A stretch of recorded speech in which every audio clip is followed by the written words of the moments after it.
Oh, hello. Welcome to Dome Runners TV. I'm your host, Crimson Oracle, and this is my new merch. I'm going to be selling Dome Runners branded merchandise on my eBay store for now. I might switch platforms if this sort of thing gets more popular and I need to keep it up on a more sustained basis. But eBay is somewhere that I've already done business before, so it was the ideal first place to start for this. I am excited to be offering merchandise, starting with the Something Donuts mugs. I'm also going to be doing engraved or etched glass pint glasses and shot glasses with the Dome Runners logo on them, which folks can pick up this weekend on the eBay site. Again, I'll link to that in the show notes. And I'm really interested in what kind of merchandise you guys would be interested in. I'd like to, customize things to exactly what my viewers want. One of the things I'd really like to do is potentially design my own token set for Necromunda, as I think that the existing tokens being only available in the box set is kind of rough. So that might be something that I offer in the future. And yeah, I'm just generally hopeful that, this is something that can help support the show and help keep me flush for future endeavors, because there's actually a lot more I'd like to do, but I am somewhat limited by my budget. So in the meanwhile, this episode is about my current gang in the campaign that I'm playing, the Coven of the Argent Spire, an Escher gang, who you're going to learn a whole bunch about throughout this episode. And I'm planning on releasing a new battle report on Monday. And then next Thursday, my hope is that I will have finished my first video essay on the topic of my favorite codex from Warhammer 40k of all time, which I think is a really illuminating topic that kind of gets into a lot of what I like about game design and what I look for in a game.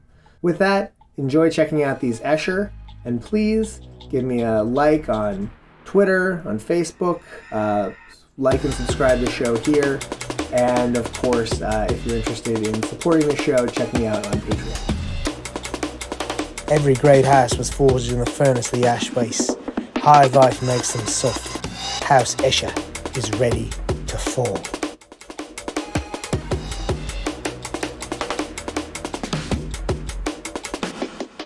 The Coven of the Argent Spire are my second take on House Escher.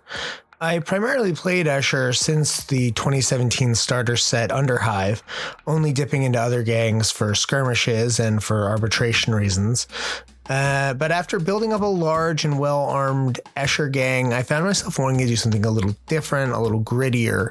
And so with the last campaign ending with all the gangs in the Ash Wastes, I decided on an outcast Escher gang, scraping out a living in the desolate Ash Wastes as my next project. Enter the Corvus Cabal. Easily one of my favorite kits GW makes. Crucially, it had two things I really wanted: an abundance of skull-masked faces, and a ton of really dynamic female-coded bodies. I had already done a couple of models with these skull masks, and wanted to build a whole gang around the concept.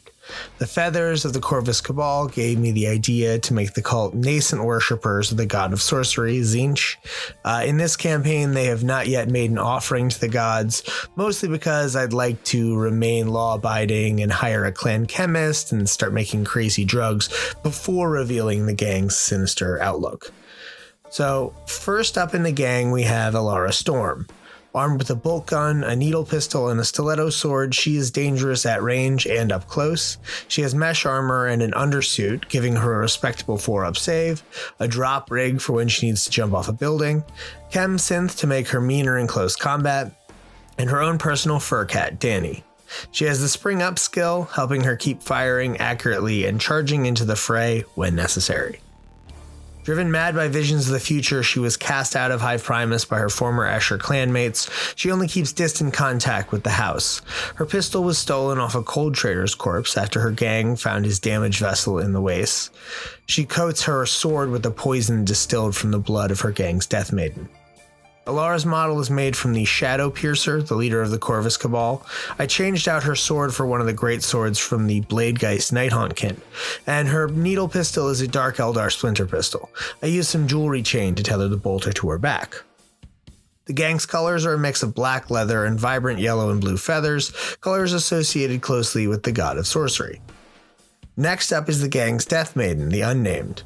Traveling with Alara since anyone else in the gang can remember, the leader has remained close-lipped about who the cold, deadly being referred to only as the Unnamed was before she died. Sporting a pair of stiletto swords, the Unnamed is an absolute machine of death. She also carries choke grenades, mesh armor, and an undersuit for a 4-up save, and a chem synth to make her poisons all the more deadly. She has the combat virtuoso skill, allowing her to treat her swords as versatile at a range equal to her strength.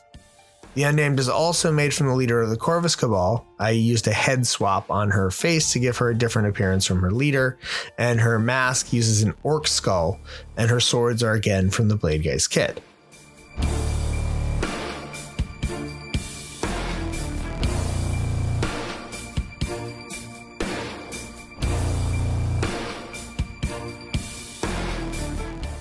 Next up is Yvak Heartrender, a matriarch with a needle rifle and telescopic sight, which lets her use the weapon's short accuracy modifier when making aim shots at long ranges.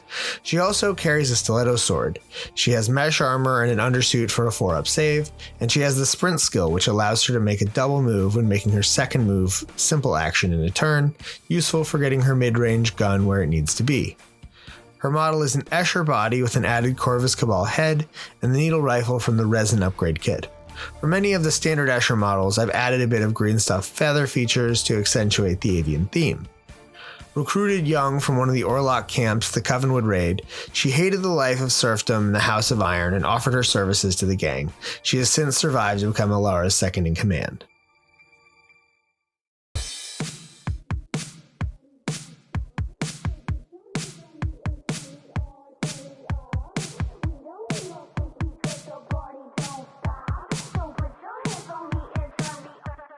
Polta Deathgiver is another matriarch equipped with 2 shock whips, a las gun with hotshot, and smoke grenades, as well as an armored undersuit and mesh armor for a 4-up save. Her skill is counterattack, ensuring that even when charged she gets bonus attacks, helping with her whip's -1 to hit in base-to-base range. Her model is another of the Corvus Cabal models, this with 2 shock whips added, one modified by reposing the whip and cutting the handle guard off the original model, attaching it to the new model's fist, as it was a left-handed weapon and it was going to be put in the right hand. An Imperial Guard las gun hangs across her back.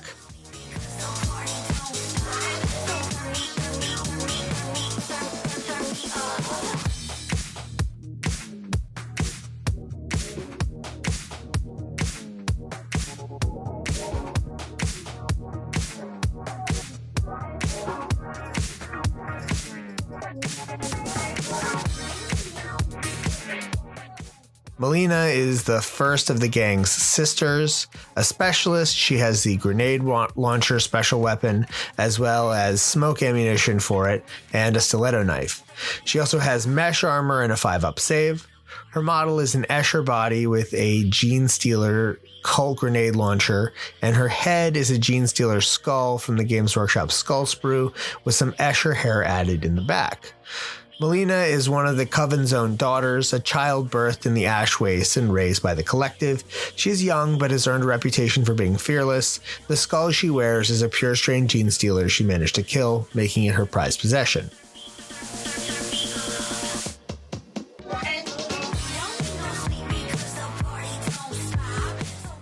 Winara is another sister sporting a las gun with hotshot and a stiletto knife. She wears mesh armor for a 5-up save. Her model is a standard Escher with a Corvus Cabal head and spare feathers from one of the Corvus Cabal that I converted. Another child of the gang, she's never known a life beyond the Ash Waste. Her sisters tell her of a glorious conquest that they will one day undertake, once their queen's power grows strong enough. The visions have begun spreading to other members of the gang.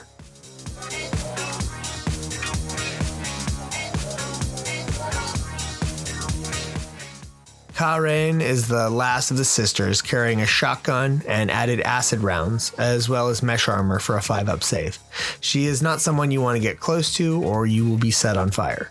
Her model is a standard Escher with only a swap of the skull for her face. She was the second Escher with a skull helmet that I made, Melina being the first, and I loved it so much that it inspired me to do a whole gang with that theme.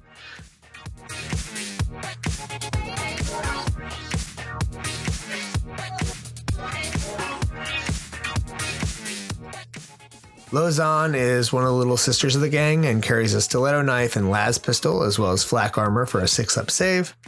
Her model is one of the Corvus Cabal with a hand swap for a stiletto knife. The little sisters of the gang are deadly but unpredictable, hardened by life in the wastes. Their only form of recreation is toying with their prey.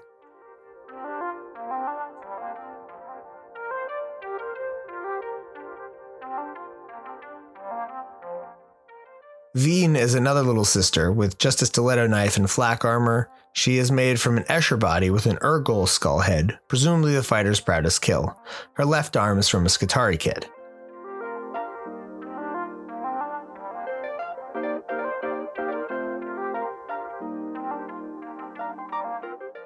Hallie is another little sister with stiletto knife and flak armor, and her model is another standard Escher with skull swapped in for her face, and her left hand is off the Myrmorn Banshee models.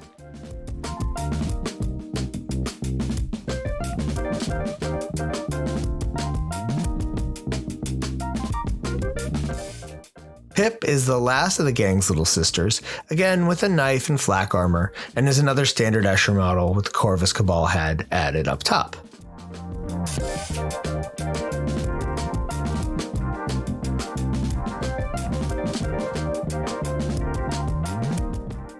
And finally, of course, the gang has their fur cat Danny, made from a Malifaux Horcat, and spines off of a Kroot skull. And that covers the whole gang. They're a scrappy bunch, going up against some really tough veterans with better gear, but they know secrets of the Ash Waste better than anyone else. As a bonus, I threw in a look at 2 models I am planning to take into the gang from time to time when using house patronage.